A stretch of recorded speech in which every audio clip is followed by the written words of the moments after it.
මරණන් හිතන්නේ ආදරය කියන්නේ ආගමක් නෙමෙයි.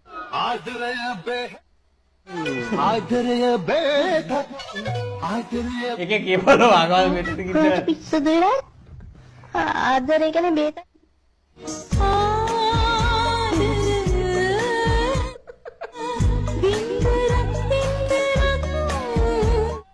මයි මොනවද ආදරය ගැන දන්නේ?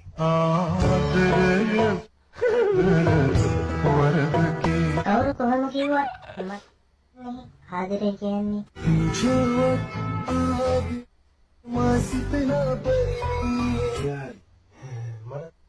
ඒක දන්නේ. ඒ විදිහටම.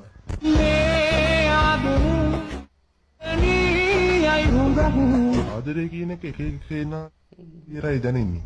ඉතින් අපි ඒකට මේ විදිහට තර්ක කරලා හරියන්නේ නැහනේ. ඔය සීරම වල එකතුව.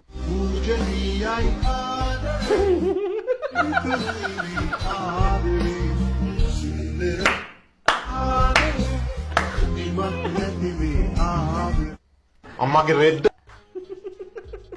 නයිස් ටච් අන්තිම චෙරි එක තිබ්බම රෙද්ද. ඒක නම් කොහොමද කීයක් හරි දන්නේ නැහැ. වා කිරේ ලයිස්.